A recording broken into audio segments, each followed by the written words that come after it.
Recently, Brad was fortunate enough to have had an interview with the creative minds behind the game Princess Farmer. Here it is presented for you now. Enjoy. So joining me is Bee and Charlene from Samobee Games, who have made the recent match-free puzzler visual novel game Princess Farmer, which I spoke about on a previous podcast, which is excellent, by the way. That's not just buttering them up. So hello both. Thank you for joining me. Hi. Nice to be here. Thank you. Yeah, I had to sort out times with it being you guys are based in British Columbia, is it? That's right. Yeah. So yeah, me, it's just boring old Britain. So just want to go straight into the game. I've absolutely hammered Princess Farmer on the Switch, and I've just got a Steam Deck recently, so it's another excuse to play it handheld again. Also, I can show off about having a Steam Deck. Very true. It's a really interesting game because I'm not a big visual novel fan on the whole. They don't really keep my attention, but I love match-free and puzzle games. And yeah, I've been totally enamored with Princess Farmer. So are you able just to give us a little overview of what the inspiration was behind the game? Oh gosh, yeah. Also, thank you. It's the concept was floating around for a long time. Just the idea of magical girling up something mundane, something that doesn't get dolled up a lot. So that the idea of having Magical Girl Farmer was around for a while, but we didn't know what kind of game we wanted to make with it. Eventually, we landed on Match 3. I love Match 3, adore the genre. I was never allowed to really make them in the studios I worked in. Yeah. So when I left and I was on my own, I'm like, I want to make a Match 3. Like, no one can stop me now. So we're going to make a Match 3 game. So we made a build of the game that was just the gameplay concept, and you replayed levels to grind for currency to just unlock things. It wasn't anything major, but it was a little loop of the concept, and pretty much every single person we had played it through the once and then went, oh, that's great, I can't wait for the story. And we had no story planned at all. Despite having this magical girl setup, there was nothing planned for a story beyond you live here and you farm. So we upended the game entirely, and figured out, well, first we spent time figuring out how we could put a story in the game. Neither of us are deep with visual novels. I like making them, and I've liked them in the past, but I've also had a really hard time paying attention to them, especially the last few years. Yeah. And I think Bee was the same way, where she has played visual novels and has liked them, but we both have a hard time sitting for that long reading, I think was the big thing. It's a I think a lot of us have that at this point, but so we were trying to figure out how to put in a story without just having talking heads in between gameplay. And what was I was playing a game called Just Shapes and Beats. Yes, really good game, that. It's so good, right? Yes. And it had this on its I think it was basically its level map was this node-based puzzle. It even had platforming in it. It was such a neat world map to move around on.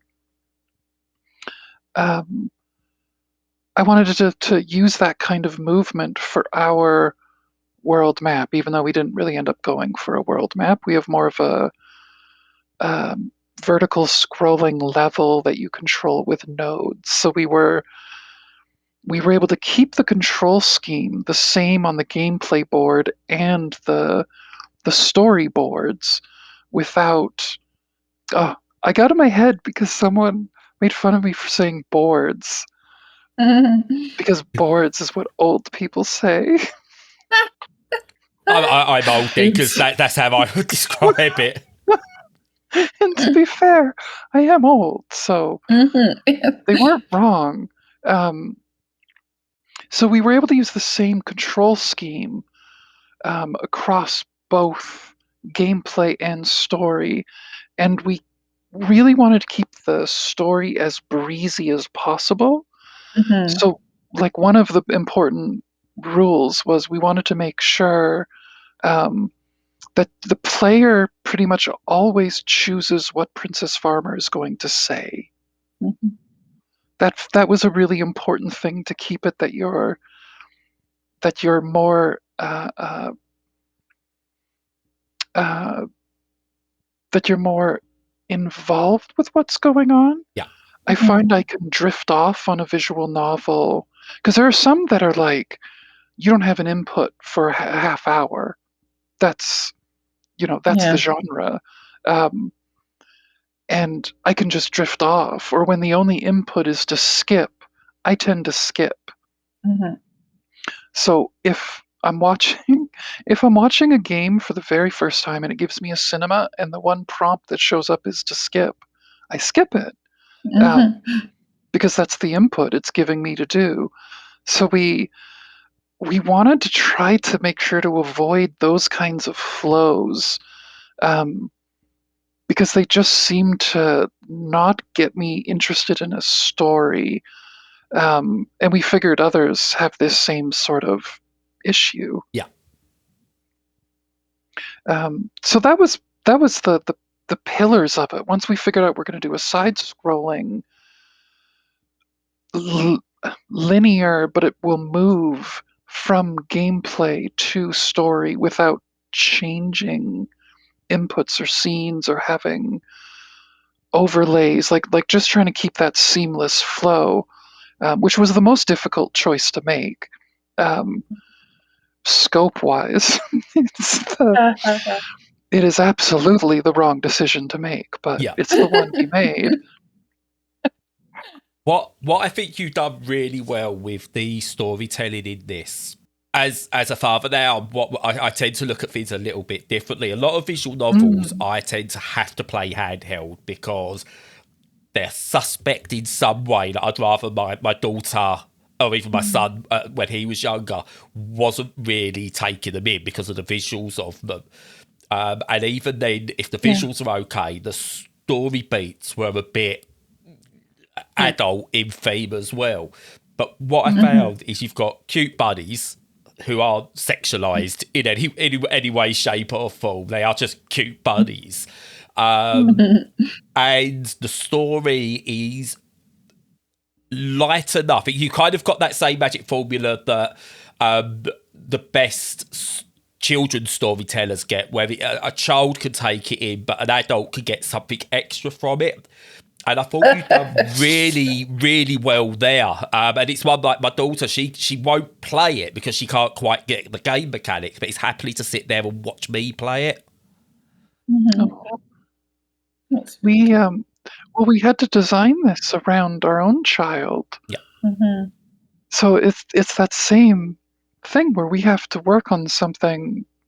I was going to say around the clock, which isn't healthy, but we have to work on something at any hour of the day, and our child needs to be able to see it, or else we'll never get this done. So it was it totally is that conscious effort of being acceptable, that a child can see what's going on, but we can put in things that are still have meaning to adults. If you know kind of stuff. And if you don't, you don't. It's fine. Oh, yeah, definitely. So while we're on the subject of the story, I was going to ask this question a little bit later as a whole accessibility thing. But what I found was very bold of you. You mentioned that you will often skip cinematics or skip story if Yes. the option's there. What I love is that you put the option in there for people to turn that on or off as well. So for me, that's great because I've played it through in full on one system, and then I could just go through and do the gameplay beats on another system without having to go through the story completely again. Because like especially For sure. overall, there were bits I like, but at the start, it's like a bit tutorially, and it doesn't grind because it's fun to play through. But doing that repeatedly, you kind of go, "I've done this bit. I just want to skip through now." Yeah. And to give me the option of doing that, even if I just wanted to ignore the story first time round, I think it's a very bold decision because people could completely miss it. But overall, I think the accessibility options you put in there are really, really good. And I think you answered my question on Twitter as well when I said like I have issues with the colour scheme a little bit, and I know whether you can or can't do anything about it, that's a completely different thing. But you've acknowledged it, and you seem quite open with the accessibility things you have there. Is there a reason behind that, or is it just something you feel now should be in games anyway? Oh gosh, the reduced color scheme is also a very interesting one. We haven't. It's a bigger thing to pull off, but we're still looking into it. By the way, Yeah. So one of the core ideas behind making a puzzle game and making a puzzle game with this control scheme was that at the time I was working in a studio and I had wrecked my wrists inputting spreadsheet data. And my arms were really hurting, and I couldn't play games. And that upset me because games are definitely my like stress outlet. Um, and what I found was there was and I never remember its name, and I need to remember its name. It's a sneaking. I'm going to look it up real quick. It was an early Switch stealth game. Never Stop Sneaking. Okay. Yes. You know this one, right? It was like an early Switch game. Yeah, I can't remember if we reviewed it on the site or whether I just played it, but yeah, I've played it and I'm aware of it. Yes. It was a fantastic game. I played it to death, like over and over and over again, because I could play it one-handed.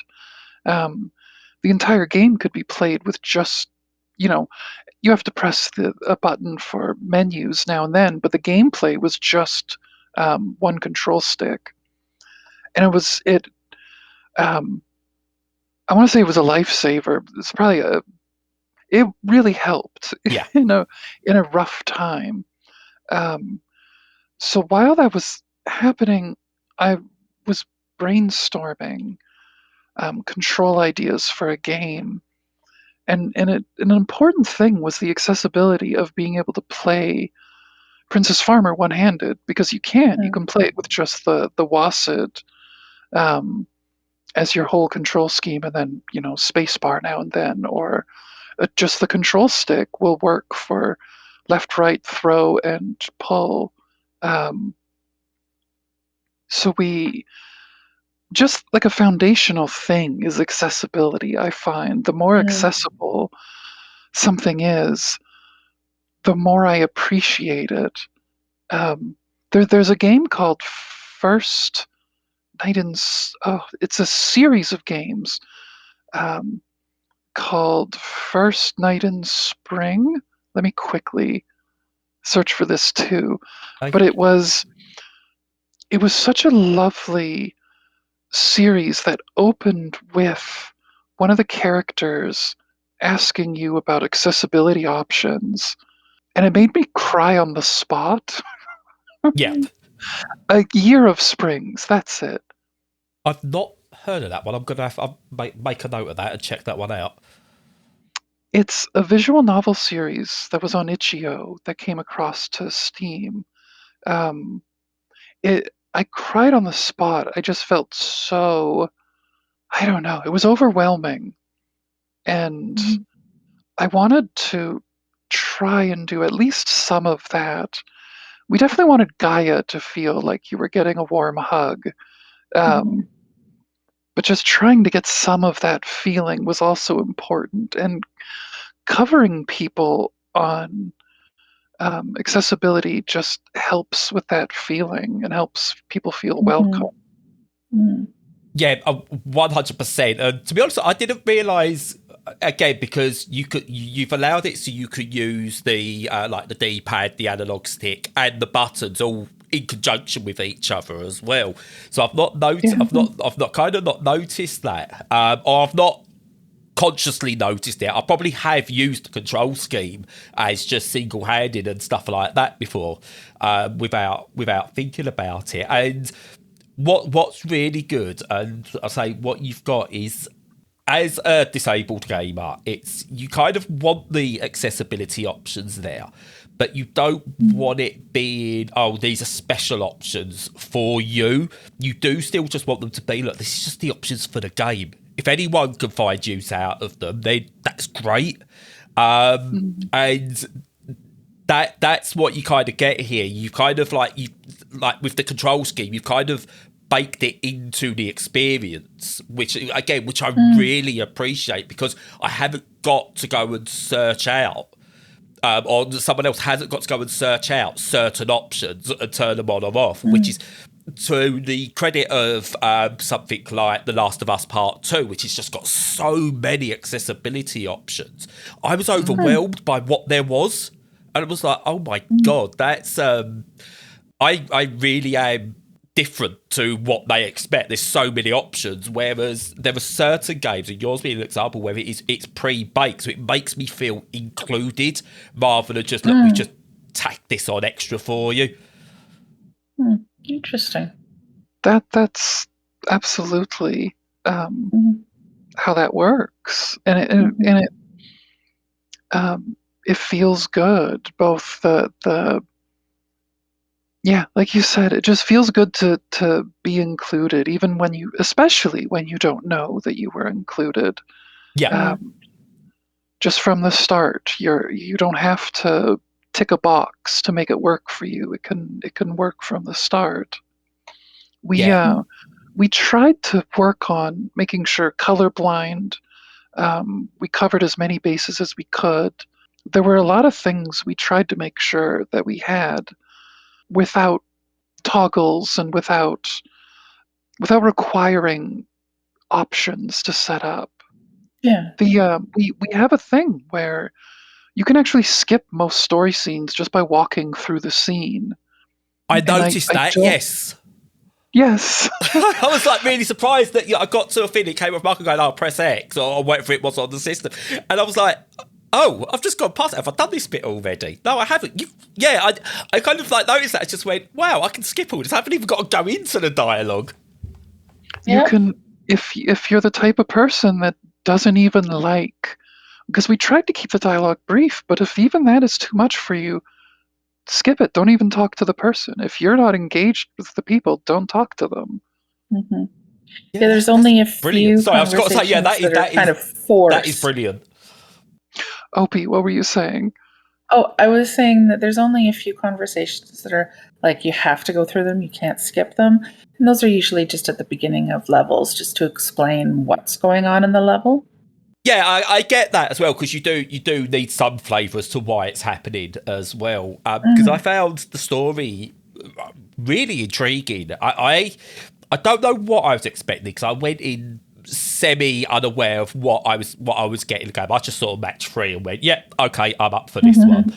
Right. And I was half expecting it to go places initially. When you're getting a vision, it like starts off, you get a vision in your dreams. I was expecting to maybe go to a couple of darker places and things like that, and it didn't. And it was just, again, it's just... I came out of it after every play session just feeling warm and fuzzy, and it's just that made me want to watch the story and see where it goes. It was really weird. I turned on the option to be able to skip everything and stuff like that, and never did, because I knew I could, but I was interested in the story, and it shows I think the confidence you had in what you had written. Because I want to go back to a game I played early on the Switch. It's like in the release window that has got some of the best game mechanics of a puzzler mixed with other genres, and that's Battle Chef Brigade. But I did not get on with that story, and it dragged. And there was bits of it I really liked, but I was like, I just want to do the puzzle bits. I want to do the platforming bits, and I wasn't. It got to a point where I was like playing it in spite of the story. Whereas here, you've written something that. Again, I'm not going to insult you. Oh my god, it could be a movie or a TV series. It's video game level writing, but it's got something about it that made me want to enjoy that story from start to finish. So yeah, it's like without this sounding contest, be really proud of what you've achieved there. Oh, thank you. Bee, are you going to talk? Bee's the dialogue writer. I don't know if she's going to say anything. Oh, yes, I will. Okay. So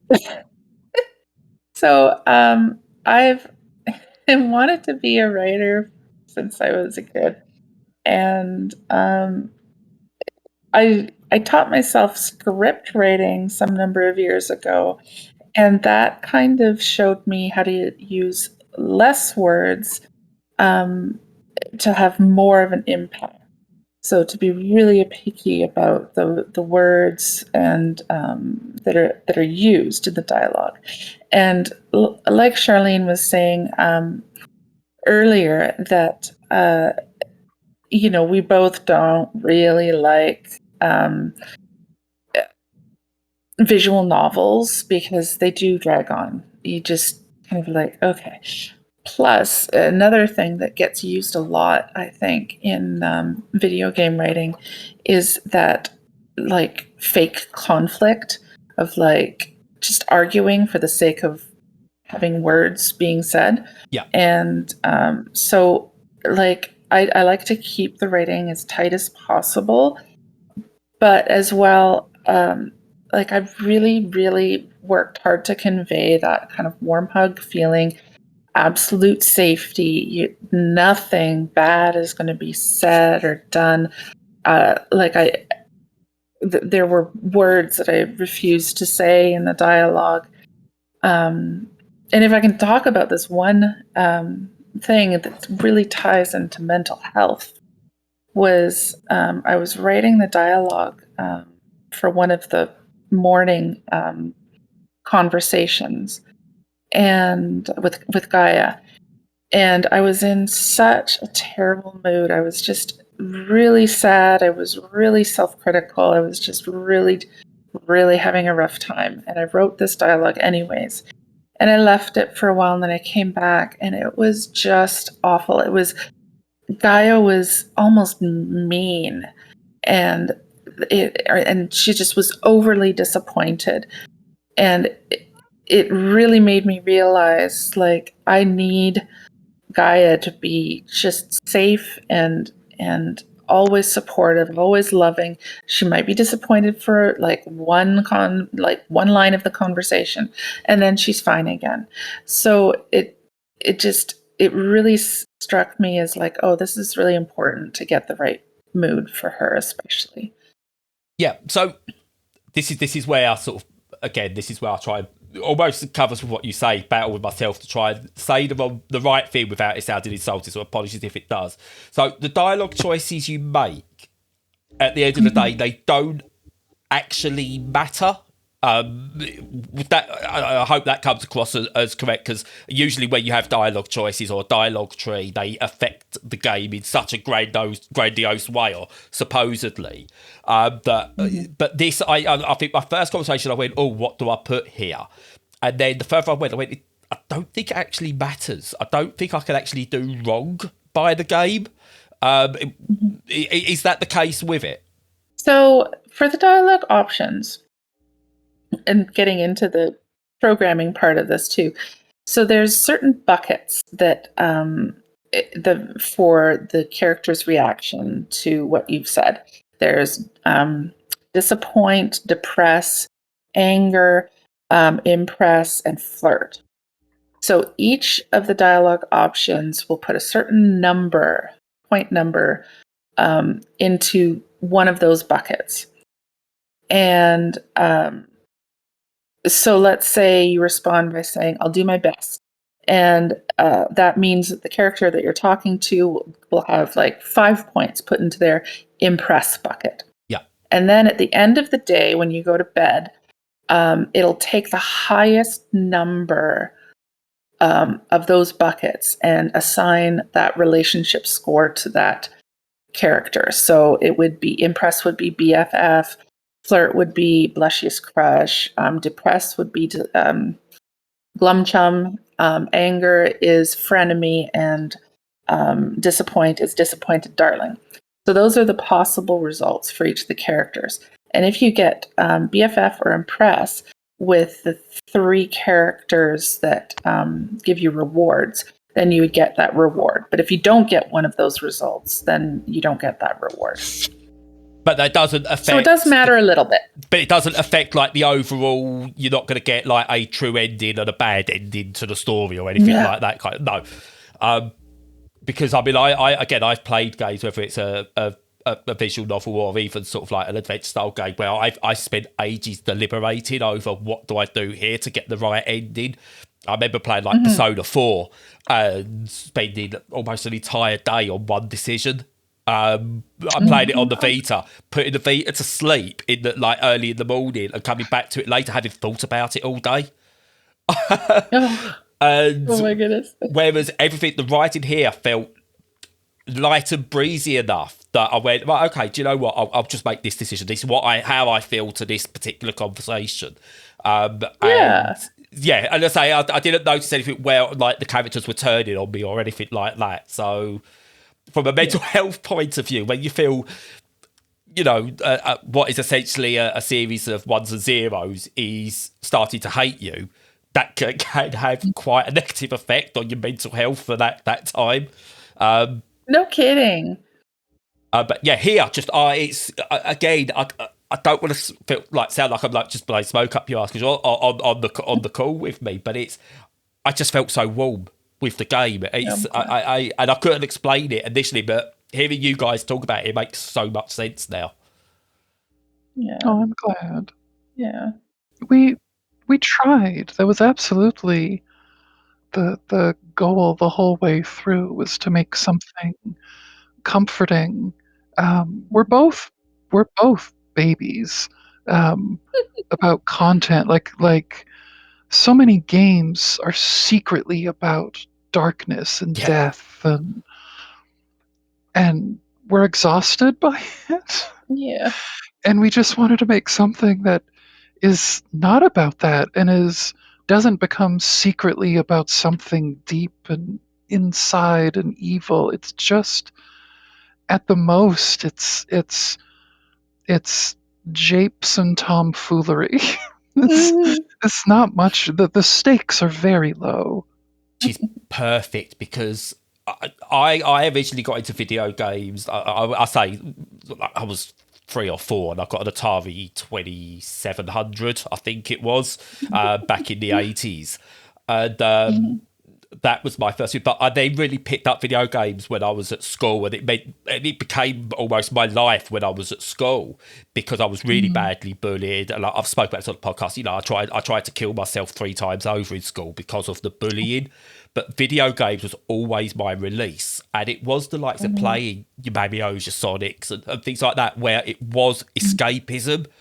But I think more and more now, especially the bigger budget games, and even a lot more of the indies now, they're not the escapism they once was. They seem to be holding up a mirror to society, and that's not what I always want from video games. I want that escapism.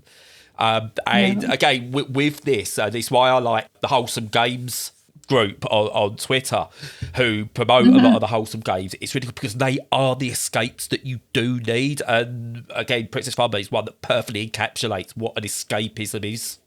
That's nice to I'm hear. really glad. Yeah. So, The from the mental health point of view, when you was making the game and you was writing the story, you did Bea touched on this where she was going through what she went through her dialogue choices, but was a lot of the writing sort of based on not based on mental health, but had a feeling of this is you don't want to have certain effects on people. Your mental health is important, and this is why we're going to write this game in this way. Absolutely, yeah. It was such a wake up call that that conversation that I wrote with Gaia, that I just needed to make everything feel like a big warm hug. So I am I I do dialogue. I write dialogue, but I'm not very good at writing story. So Charlene did the story beats and the overall story, and then I just plugged in dialogue that I felt was would carry the story properly in each of the scenes. She would write these really cool messages about what's going on in that scene, and so that helped me a lot to form the dialogue. And yeah, one of the things we both hate when playing games is having to replay a level over and over to get pass. So we wanted to not have that, but as well with the dialogue, I just didn't want people to ever be bored or feel like they were failing something. So that was kind of what was going on there. Yeah, and it all shows. It's that the one thing that shows more than anything in the game is there's a passion about it. There's nothing cynical about the game at all. I've played games that I've really, really loved, but there's still a cynicism that it's there to make money. It's a capitalist venture. Now, obviously, ideally, any game you make, this could be our retirement nest egg. That's not, an ideal for anyone who makes a game, but it feels like it's been made with not that as its prime goal. It's the prime goal is to make something that what sounds like you two would love to play, and that was first and foremost in your mind. And if other people enjoy it, then so be it. That's great. Yeah, it was. We're gonna spend. We spent a few years on it. This was supposed to be a very quick thing. Let's just bang this out. We'll quickly release a puzzle game, and then we'll move on to something else. So we really did this because we wanted to, because we ended up spending years on it. So everything had to be. This had to be a story that we could replay. This had to be a game that we could play over and over and over again. There were so many things that we had to adjust so that we would enjoy still working on this game. It's lovely that so many people are picking up on things that we've designed that we haven't talked about. Like we don't brag about it in the game or something, and people will pick up on it, and it's lovely. Yeah, no, that's brilliant to hear. And say that shines through in the game. So I've got one more question that I want to ask about the game and whether this was just accidental and something to do with your personalities. And then I've got one little criticism at the end, but it's not going to be a mean one. But the colour scheme in the game is full of pinks and purples, and it absolutely screams LGBTQIA+. It absolutely screams that in all the right ways. Was that a conscious design choice, or was that just that's just what came through your design? Oh, it was conscious. Yeah. I'm using the Master System color palette. Right. I love the Master System. That's a fave system of mine. So I'm using that palette, but I'm blending it. I'm blending the purples in, and I'm only using so much of the palette. I don't go beyond. Like that, the purple I use for the black, I don't go beyond that. There's a couple rows still. So I'm using this modified palette, and it has so many really strong pinks, purples, and blues phenomenal palette for that. And also, I'm trans, and we're queer, and I just put that into the work. The Princess Farmer transforms in a trans flag every episode. Like that beam of light Yeah. is a very specific thing. Her finding lipstick, and that's the thing that transforms her, is a very specific thing. There's all sorts of there's lots of if you know kind of stuff in it. Yes.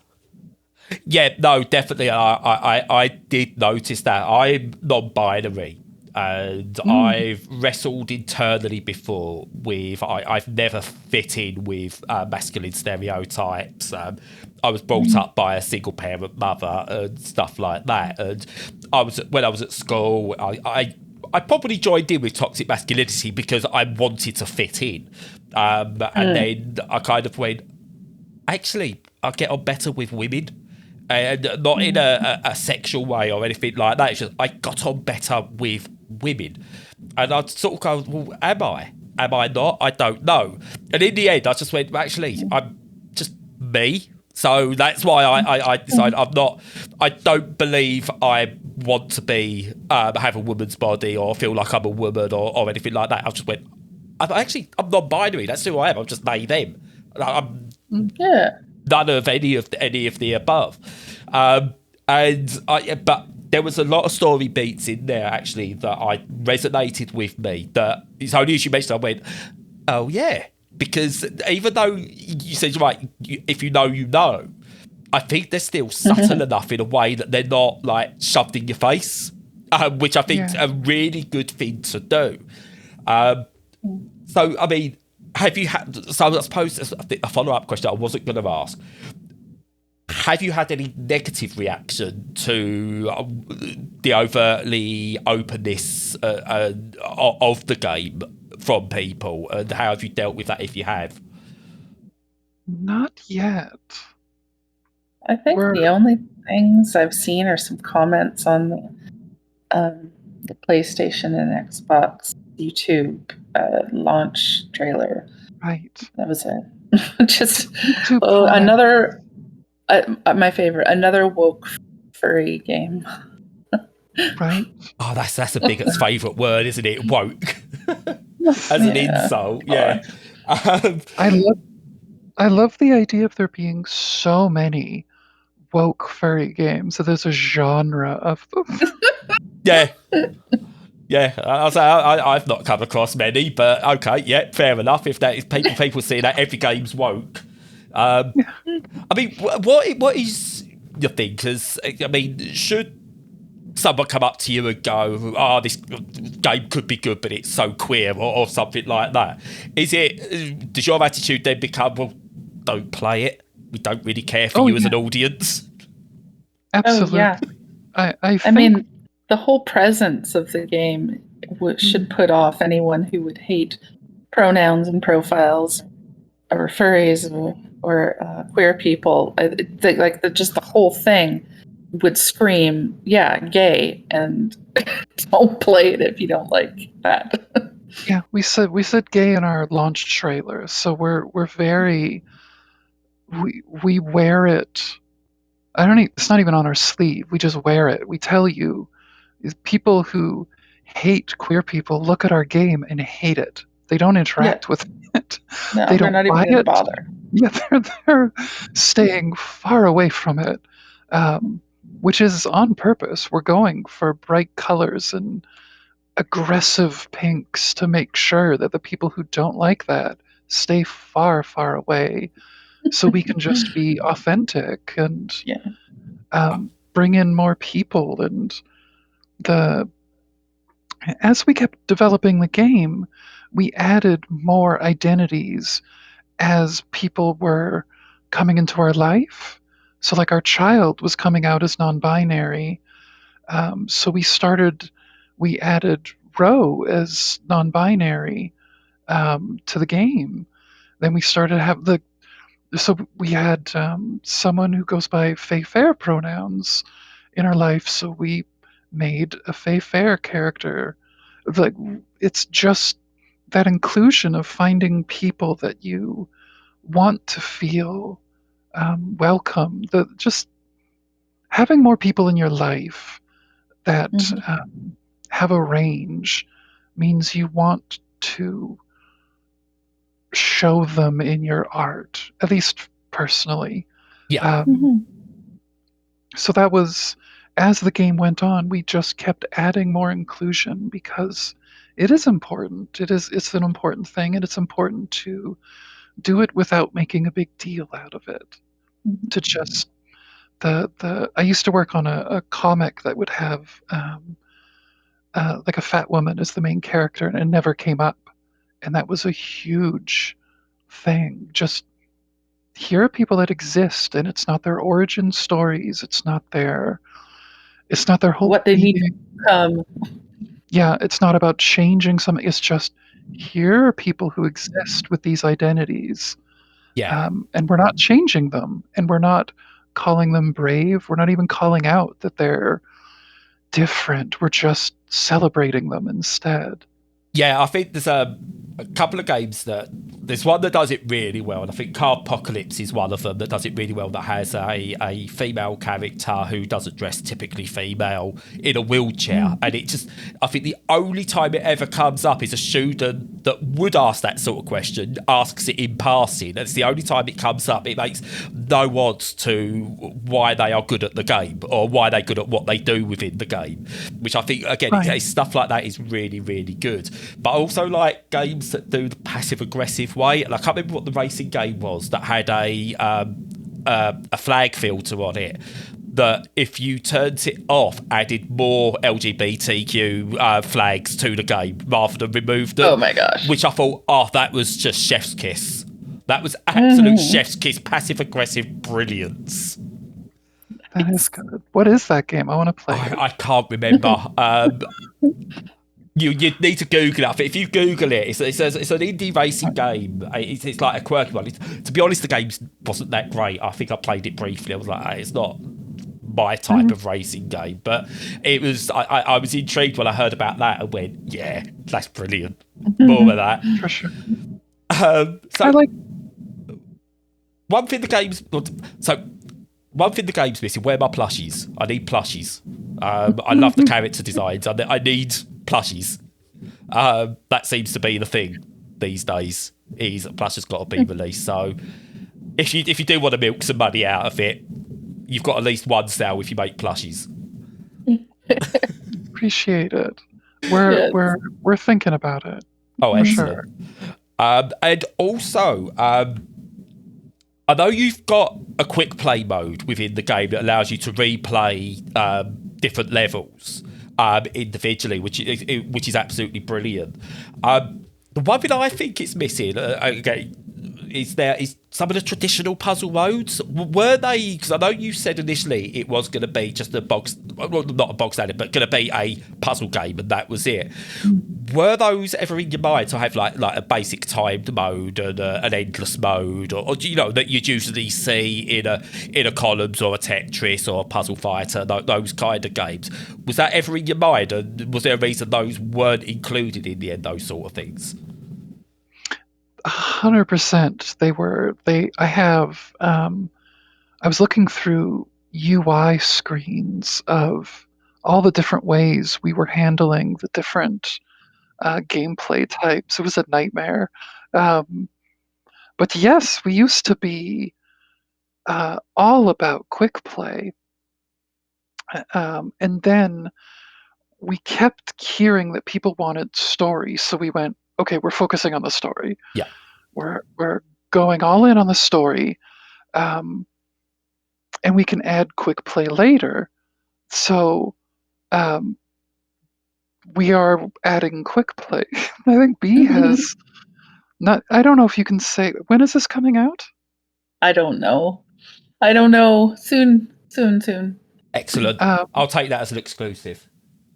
Okay. Stuff is coming. We are working on expanding the quick play to bring in more, because it was that thing where we went, okay, we don't want to get into the UI systems and how to juggle all this different stuff. Yeah. Let's focus on the story. And now we are getting people asking for quick play modes, which honestly I did not expect. Um, I'm honestly flabbergasted at how many people are playing through the game in like 1 or 2 sittings, I know. because it's couldn't be 10 hours. It all depends on how you play. Like, it's not super short, and I'm thrilled that people are that locked in, that they're playing Mhm. it and then replaying it and then asking for quick play is incredible, and not at all what I expected.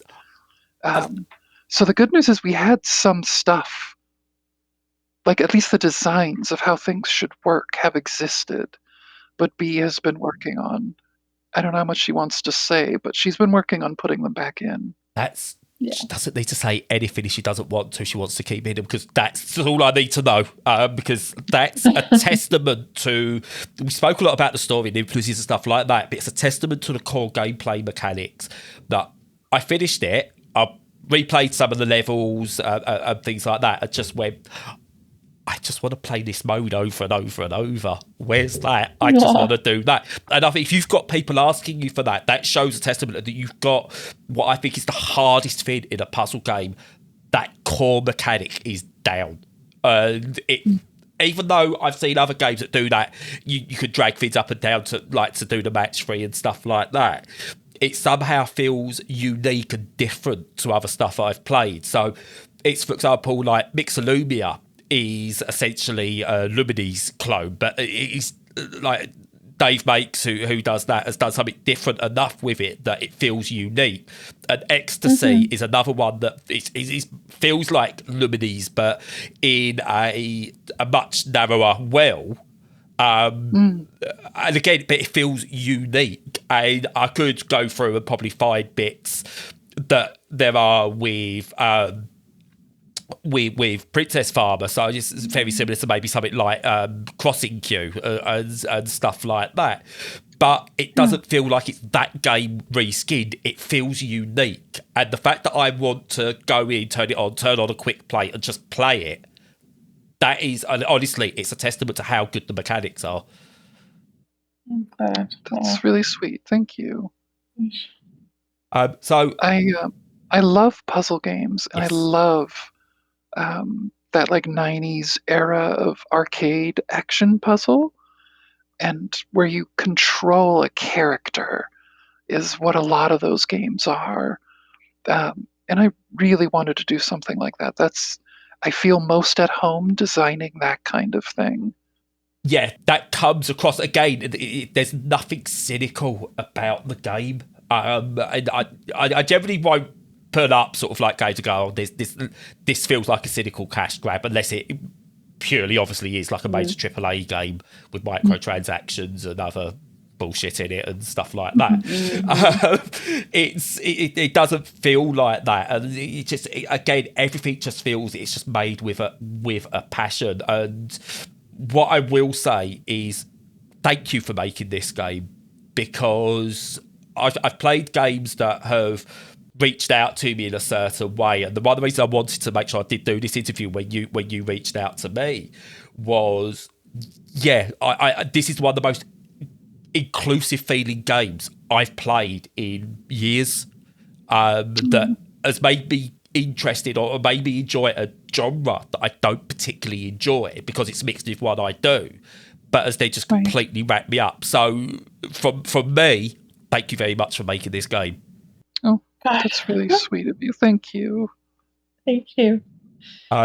So this is where I'm rubbish. I don't do endings. I don't know if you've listened to the podcast. I always end my podcast in one way. So I'll shut up now. Thank you so much.